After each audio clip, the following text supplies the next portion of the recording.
AP CM Chandrababu Delhi పర్యటన బిజీగా కొనసాగుతోంది. ఉదయం నుంచి వరుసగా కేంద్ర మంత్రుల్ని కలుస్తున్నారు. రాష్ట్రంలో కొనసాగుతున్న ప్రాజెక్టుల పురోగతి, వాటికి అవసరమైన నిధులు, అనుమతులపై చర్చిస్తున్నారు. ఉదయం కేంద్ర మంత్రులు సిఆర్ పాటిల్, నిర్మలా సీతారామన్తో సమావేశమయ్యారు. కాసేపట్లో కేంద్ర హోంమంత్రి అమిత్ షాతో భేటీ కానున్నారు. అలాగే ఓడరేవుల శాఖ మంత్రి సర్బానంద సోనోవాల్తో కూడా సీఎం చంద్రబాబు సమావేశం కానున్నారు. మధ్యాహ్నం 2 గంటలకు క్రెడాయ్ అవార్డుల కార్యక్రమానికి హాజరు కానున్నారు. ముందుగా కేంద్ర జలవనరుల శాఖ మంత్రి సిఆర్ పాటిల్తో సీఎం సమావేశమయ్యారు. పోలవరం ప్రాజెక్టుకు సహకరిస్తున్నందుకు కేంద్రానికి కృతజ్ఞతలు తెలిపారు. పోలవరం, నల్లమల సాగర్కు తక్షణ సాంకేతిక, ఆర్థిక అనుమతులు ఇవ్వాలని కోరారు. అలాగే గోదావరి జలాల పంపకాలపై వెంటనే ట్రిబ్యునల్ ఏర్పాటు చేయాలని కేంద్ర మంత్రిని రిక్వెస్ట్ చేశారు సీఎం చంద్రబాబు. సిఆర్ పాటిల్తో సమావేశం ముగిసిన వెంటనే సీఎం చంద్రబాబు నేరుగా పార్లమెంటుకు వెళ్లారు. పార్లమెంట్ ఆవరణలో కేంద్ర ఆర్థిక మంత్రి నిర్మలా సీతారామన్తో భేటీ అయ్యారు. ఏపీకి సంబంధించిన పలు కీలక ప్రాజెక్టులు, ఆర్థిక సాయంపై చర్చించారు. రానున్న బడ్జెట్లో ఏపీ పెండింగ్ అంశాలకు ప్రాధాన్యత ఇవ్వాలని ఆర్థిక మంత్రిని సీఎం చంద్రబాబు కోరారు. పార్లమెంటుకు వచ్చిన సీఎం చంద్రబాబును టీడీపీ ఎంపీలు కలిశారు. పార్లమెంట్ పార్టీ ఆఫీసులో సీఎం చంద్రబాబుతో టీడీపీ ఎంపీలు సమావేశమయ్యారు.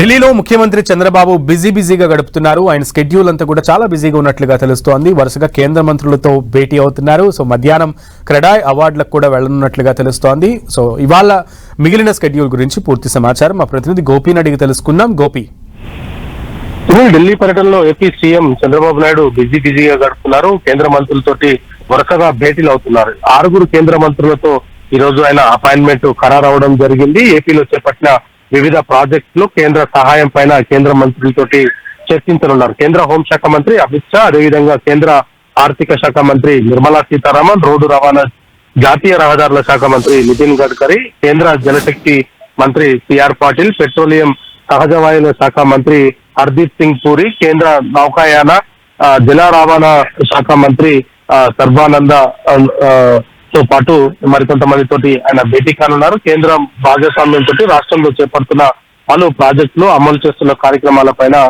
కేంద్ర మంత్రులతోటి చర్చించనున్నారు. ఇప్పటికే ఆయన సిఆర్ పాటిల్ తోటి, అదేవిధంగా ఆర్థిక శాఖ మంత్రి నిర్మలా సీతారామన్ తోటి కూడా ఆయన భేటీ అవ్వడం జరిగింది. రాష్ట్రానికి సంబంధించిన పలు అభివృద్ధి పనులపైన ఆయన ఈ ఇద్దరు మంత్రులతో కూడా చర్చించినట్టుగా కూడా మనకు సమాచారం అందుతుంది. ఇందులో ముఖ్యంగా ఇటు పోలవరం బనకచెర్లకు సంబంధించి బనకచెర్ల పైన గత కొద్ది కాలంగా కూడా ఆంధ్రప్రదేశ్ ప్రభుత్వం తీసుకొస్తున్న విధానాలపైన కూడా దానికి నీటి భద్రత అత్యంత కీలక అంశంగా మారిందంటూ కూడా చెప్పడం జరిగింది. రాష్ట్రంలో సాగునీరు, తాగునీటి అవసరాలను దృష్టిలో ఉంచుకొని కేంద్రం సానుకూల నిర్ణయాలు తీసుకోవాలంటూ కూడా ఆయన సిఆర్ పాటిల్ ని కోరడం జరిగింది. జల జీవన్ మిషన్ 2025-26 ఆర్థిక సంవత్సరానికి గాను 1,000 కోట్ల రూపాయలు కేటాయించాలంటూ కూడా ఆయన ఈ సందర్భంగా కేంద్ర మంత్రిని కోరారు. PMKSY ప్రధానమంత్రి కృషి సంచాయి యోజన పథకం కింద కూడా చెరువులు, కాలువల పునరుద్ధరణకు సంబంధించి కూడా నిధులను విడుదల చేయాలంటూ కూడా ఆయన కోరడం జరిగింది. పోలవరం ఇరిగేషన్ ప్రాజెక్ట్ కు సంబంధించి, అదేవిధంగా వంశధార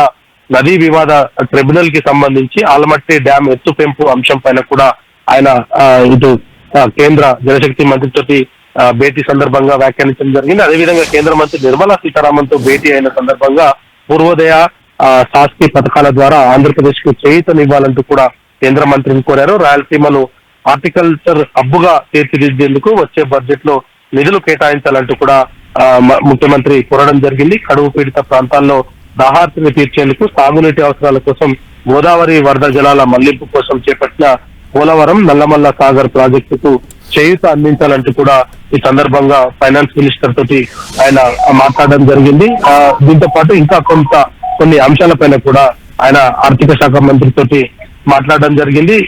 2026-27 బడ్జెట్ లో ఆంధ్రప్రదేశ్ కి సంబంధించి అనేక కీలక ప్రాజెక్టుల నేపథ్యంలో వాటన్నిటికీ ఆర్థిక సహాయాన్ని అందించాలంటూ కూడా ఆయన కోరారు.